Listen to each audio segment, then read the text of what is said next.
Question number 14। अब इन्होंने क्या कहा, ध्यान दीजिएगा, इन्होंने ऐसे कहा कंपेयर द पावर, ध्यान दो, compare the power used in 2 ohm resistor in each of the following, in each of the following cases पर। तो 2 ओम रजिस्टर कितनी पावर बनाएगा, सुन रहे हैं, ये हमको कुछ समझ में नहीं आया। अब दो क्वेश्चन इसमें बनाए गए इन्होंने, 6 volt battery in series with 6 volt battery series in 1 ohm 2 ohm resistors, अच्छा, और 4 volt battery in parallel 12 ohm और 2 ओम रेजिस्टर। इधर ध्यान दो, यहां हमारे पास में क्वेश्चन क्या है, देखो दो रेजिस्टर लगे हैं। पहले क्वेश्चन को पकड़ते हैं, देखिए इधर पहले क्वेश्चन में हम पकड़ते हैं 6 वोल्ट की बैटरी लगी है और दो रेजिस्टर लगे हैं, 1 ओम और 2 ओम का, और कैसे जोड़ा है इन्होंने, सीरीज में जोड़ा है। देखो इधर, यहां ध्यान दो, ठीक है, तो एक रजिस्टर ये लगा दिया, दूसरा रजिस्टर ये लगा दिया, और इसके साथ में जो बैटरी का कनेक्शन है वो कितना है, वो आपका 6 वोल्ट की बैटरी है।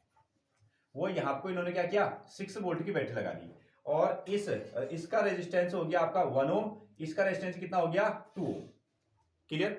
अच्छा, इनके पास में ध्यान दो, इधर इनके पास में रेजिस्टेंस है, इनके पास में वोल्टेज है, और इनको सीरीज में जोड़ा गया है, तो इनके कॉम्बिनेशन से हम लोग क्या निकाल सकते हैं, क्या निकाल सकते हैं, रेजिस्टेंस आपके पास में है, वोल्टेज आपके पास में है, तो क्या निकलेगा, करंट निकलेगी। तो यहां से आपको सीरीज में इसको करंट निकालनी पड़ेगी, एक चीज।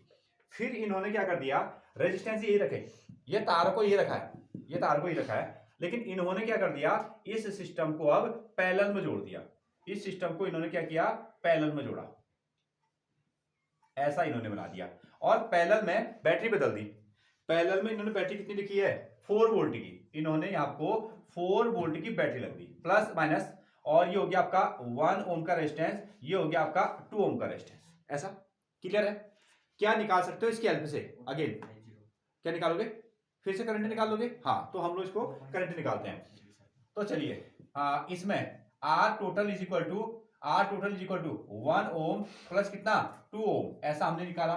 तो आर टोटल की वैल्यू कितनी आ गई, ये मिल गया आपको 3 ओम, एक काम ही हो गया। और वोल्टेज कितनी है, 6 वोल्ट है, इससे करंट निकालो, V is equal to I R हमारे पास में फॉर्मूला है, और I इज इक्वल टू कितना V अपॉन आर, और वोल्टेज कितना हो गया 6 वोल्ट है, और रेजिस्टेंस कितना हो गया 3, दैट इज 2 एम्पियर की करंट। जब हम इन रेजिस्टेंस को 6 वोल्ट के साथ में सीरीज में जोड़ रहे हैं, तो एक करंट कितने बना रहे हैं, 2 एम्पियर की करंट बन रही है, इस सर्किट में 2 एम्पियर की करंट दौड़ रही है, ये इसका मतलब हो गया। ठीक है, अगेन अब इनको हमने किस में जोड़ा, इनको हमने पैरेलल में जोड़ा है, और अब देखते हैं कि ये कितनी करंट बनाते हैं, कितनी करंट बनाते हैं। तो 1 upon R total is equal to, LCM कितना आ गया 2 प्लस 1, इतना ही होगा ना, हाँ 2 प्लस 1 दैट इज 3 अपॉन 2, और इसको उल्टा कर दो, R total is equal to कितना आएगा 2 अपॉन 3, और डेसिमल में निकालोगे तो ऐसा भी रख सकते हो, ठीक है, क्योंकि 6.6 ऐसा आएगा ना, तो हमने इसको ऐसा रख दिया। ये आपको पता भी है, जब सीरीज में जोड़ते हैं तो रेजिस्टेंस कितना होता है ज्यादा, 1 और 2, रेजिस्टेंस कितना आ गया 3, ठीक है, करंट की वैल्यू कैसी आ गई 2 एम्पियर। और जब पैरेलल में जोड़ते हैं तो रेजिस्टेंस कम हो जाता है, 1 और 2 जोड़ा है, आंसर कितना आएगा 1 से कम, कम वाले से कम, यही हमने पढ़ा हुआ है। तो रेजिस्टेंस कितना आ गया 0.66 ऐसा आएगा। ठीक है, तो देखते हैं हम लोग करंट कितनी बनेगी, फॉर्मूला यही है। तो I इज इक्वल टू कितना, I is equal to V upon R, I is equal to V upon R. Okay, voltage कितना है यहाँ 4 वोल्ट, रेजिस्टेंस से निकाल दिया तुमने कितना 2 अपॉन 3, इसको ऊपर लेके चलो 4 इंटू 3, और अपॉन में कितना आया 2, 4 दिया कितना हो जाएगा 12, और 12 को 2 से भागा दे तो कितना आएगा 6, सॉरी क्या निकालते हैं 6 एम्पियर की करंट आ गई, 6 एम्पियर की करंट। ऑब्वियसली सीरीज में रेजिस्टेंस ज्यादा होता है, करंट कम हो जाता है ना, रेजिस्टेंस की वैल्यू कितनी थी 3 ओम बनी, और करंट कितना आ गया 2। ठीक है, वो उसी को हमने पैरेलल में लगाया, उसी को हमने पैरेलल में लगाया, तो कहां गया, हाँ रेजिस्टेंस कैसा हो गया 0.66 रेजिस्टेंस बना, कम बन गया, और करंट कैसी होगी बढ़ गई है। अब क्या सवाल है, अब इन्होंने कहा जब आपने इसको सुनो, जब आपने इसको सीरीज में जोड़ा, रेजिस्टेंस आपके पास में है, वोल्टेज आपके पास में, करंट आपके पास में है, तो ये बताइए 2 ओम वाला रेजिस्टर कितनी पावर बना रहा है। ठीक है, 2 ओम वाला रेजिस्टर कितनी पावर को खर्च कर रहा है। ठीक है, और यहां फिर से यहां आपके पास वोल्टेज है, करंट है, रेजिस्टेंस है, सब कुछ आ गया, सब कुछ आ गया। अब यहां से भी क्या निकालो, 2 ओम वाला जो रेजिस्टेंस है वो कितनी पावर ले रहा होगा, ऐसा हमसे सवाल पूछा गया, फिर दोनों का कंपेयर करना है। इतना काम करो, फिर हम अब चलेंगे पावर पर।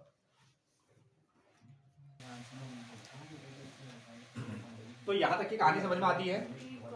अच्छा एक मिनट, हाँ तो यहाँ तक का समझ में आया बात? ठीक है, सीरीज में जोड़ दिया आपने, इसमें से क्या क्या निकाल दिया। इधर ध्यान दो, इधर ध्यान दीजिएगा। ठीक है, तो इन सब चीज को हमने नोट कर दिया। ये 1 ओम 2 ओम सर्किट की रेजिस्टेंस 2, ये इतना वोल्टेज, इसको हम यहाँ से हटा देते हैं। फिर इसको हमने यहाँ से हटा दिया।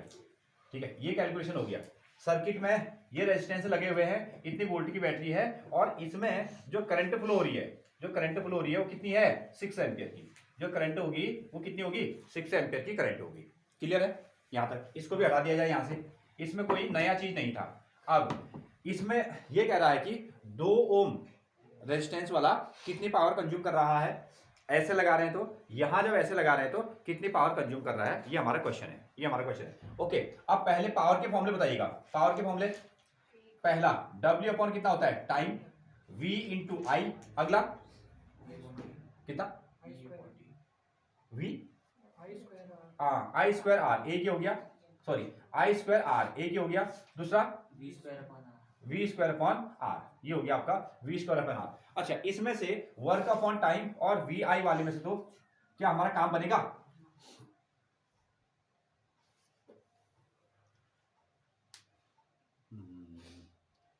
कौन सा फॉर्मूला आप इसमें लगाना चाहोगे फिर? इसमें ये आपने पावर के 4 फॉर्मूले लिख दिए। ठीक है, वर्क अपॉन टाइम वाला कंसेप्ट तो है नहीं यहाँ पर, को वर्क और टाइम वाला कंसेप्ट है नहीं, तो हम इस फॉर्मूले को नहीं लगा सकते। अब मुझे बताओ, क्या हम दूसरा वाला फॉर्मूला लगा सकते हैं? सोच के बताना, लगा सकते हैं? हम ये कह रहे हैं कि ये कितनी पावर खींचेगा, ये कितनी पावर खींचेगा। काम ये है कि यहां पर को पावर अगर आपको खींचनी है तो क्या आप P is equal to V I लगा सकते हैं? तो जवाब है नहीं लगा सकते। क्यों? देखिए क्यों नहीं लगा सकते हैं। अगर हमको पावर निकालनी है, हाँ फिर से सुनो, यहां जब हम सीरीज में जोड़ते हैं तो इसको जितनी करंट मिलती है उतनी ही करंट इसको मिलती है। मतलब कि इसके पास में भी 2 एम्पियर की करंट गई, इसके पास में भी क्या गई? 2 एम्पियर की करंट गई। अब इधर देखो फिर से, इसके पास में 6 वोल्ट बैटरी है, ये 6 वोल्ट बैटरी है। इधर देखो तो क्या इसको 6 वोल्ट और इसको भी 6 वोल्ट मिली? नहीं मिलती है, नहीं मिलती है। सुनो, करंट की वैल्यू तो सेम होती है, करंट की वैल्यू सेम होती है, लेकिन वोल्टेज की वैल्यू क्या होती है? बदल जाती है। अब तुम यहाँ पर क्या रखोगे? वोल्टेज की वैल्यू क्या रखोगे? 6 ओम रखोगे, तो गड़बड़ी हो जाएगी। पहले तुमको यहाँ को वोल्टेज निकालनी पड़ेगी, तब जाके लगाओगे इसको। तो इसका मतलब है ये वाला फॉर्मूला भी नहीं लगेगा। समझे? हाँ, करंट तो है, करंट 2 एम्पियर और 2 एम्पियर है, लेकिन वोल्टेज, वोल्टेज मतलब इसकी वोल्टेज, केवल यहाँ को पावर निकालनी है ना हमको, यहाँ को हमको पावर निकालनी है। इसका रेजिस्टेंस है इतना, इसमें करंट आ रही है इतनी, लेकिन वोल्टेज 6 वोल्ट नहीं है, क्योंकि वोल्टेज तो डिस्ट्रीब्यूट हो जाती है, वोल्टेज डिस्ट्रीब्यूट हो जाती है। तो कौन सा फॉर्मूला लगाओगे फिर? बिल्कुल ये वाला फॉर्मूला हम सीधे सीधे लगा सकते हैं। इसके पास में power is equal to I square R हमने लगा दिया। ठीक है, ठीक है, इसकी बात हो रही है। इसके पास में करंट कितनी पहुंची? तो जवाब है 2 एम्पियर की करंट पहुंची। इसका खुद का रेजिस्टेंस कितना है? खुद का रेजिस्टेंस भी 2 ओम है, 2 ओम है। ठीक है, हाँ 2 दूना 4 दूना 8, तो कितना आपको पावर, इसने कितनी पावर खर्च करी होगी? 8 वॉट की पावर खर्च करी होगी। क्लियर है यहां तक? अब इधर आते हैं वापस, देखो ये फॉर्मूले लगाने आपको आने चाहिए। अब इस वाले केस में आते हैं, पावर इज इक्वल टू, यहां हम कौन सा फॉर्मूला लगाएं? पहले हम देखते हैं, पहले हम देखते हैं कि हम क्या फॉर्मूला लगाएंगे, क्या क्या चीज है। हाँ, क्या हम करंट वाला फॉर्मूला लगाएंगे? देखिए इस केस में क्या होता है, इस केस में यहां को करंट बढ़ जाती है। इसके पास है I1 और इसके पास में क्या है? I2। ठीक है, यहां से 6 एम्पियर की करंट गई, इस करंट का नाम क्या है? I है, I है। टोटल करंट कितनी है? 6 एम्पियर, दैट इज I। लेकिन जब यहां को गई तो वो बढ़ गई, वो बढ़ गई। इसका नाम I1 हो गया, इसका नाम I2 हो गया। इसको 6 एम्पियर की करंट नहीं मिली, इसको भी 6 एम्पियर की करंट नहीं मिली, ये बटेगी। यहाँ हिसाब लगाएंगे तो तब जाके आएगा। लेकिन वोल्टेज का केस क्या होता है? वोल्टेज का केस, इसको भी V ही मिलता है, इसको भी V मिलता है। पैरेलल में, पैरेलल का कॉम्बिनेशन, इसका कॉम्बिनेशन सीधे 4 वोल्ट के साथ में है, इसका कॉम्बिनेशन भी सीधे 4 वोल्ट के साथ में है। ठीक है, अगर हमने कहा इसका रेजिस्टेंस कितना? 1 ओम, इसकी वोल्टेज कितनी? 4 वोल्ट, इसकी करंट क्या? 6 एम्पियर? नहीं नहीं नहीं नहीं, करंट की वैल्यू डिस्ट्रीब्यूट हो जाती है। ठीक है, तो इसलिए क्या हम यहाँ पर को ये वाला फॉर्मूला लगा सकते हैं? ठीक है, कौन सा फॉर्मूला लगाना चाहिए फिर? हमको ये लगाना चाहिए। क्या हमारे पास में इसको मिलने वाली वोल्टेज है? हाँ सीधे है, कितनी है? 4 वोल्ट। क्या इसका रेजिस्टेंस है? हाँ कितना है? 2 है, इसलिए ये फॉर्मूला लगाएंगे। समझ पाए? हाँ, तो ये आपको कैलकुलेशन समझ में आना चाहिए कि हम क्यों नहीं लगा रहे हैं और क्यों लगा रहे हैं। तो power is equal to V square upon R लगाया, और वोल्टेज कितनी है? 4, इसका आपने स्क्वायर कर दो, 4 इंटू 4 हो गया। इसका खुद का रेजिस्टेंस कितना हो गया? 2। खुद का कितना हो गया 2, तो कितना आ गया 4 चक्को 16 और 2 से भागा दिया तो कितना आ गया 8 वोल्ट, इतना 8 वोल्ट। ठीक है, ये आया। कंपेयर करने का मतलब, इन्होंने कहा कंपेयर करो, कंपेयर करने का मतलब इसका रेशियो निकाल दो। तो हमने क्या किया, इसका नाम है पावर नंबर 1 और इसका नाम है पावर नंबर 2। इस सर्किट में जब इसको जोड़ा गया था इसने 8 वोल्ट की पावर खींची, इस सर्किट में जब इसको जोड़ा गया था इसने यहाँ भी 8 वोल्ट की पावर खींची है। ठीक है, अब कंपेयर करने का मतलब P1 अपॉन P2 कर लो तो कितना आया 8 what upon 8 what, that is 1। ठीक है, 1, ये हमारे पास में आंसर आया। किसकी, नहीं, रेशियो जो है, जहां रेशियो बन जाएगा तो फिर उसकी कोई भी यूनिट नहीं होगी, क्योंकि वॉट से वॉट कट गया। जब डिवाइड कर दिए जाते हैं तो नंबर कैंसिल आउट हो जाते हैं, रेशियो का कोई भी यूनिट नहीं होता है।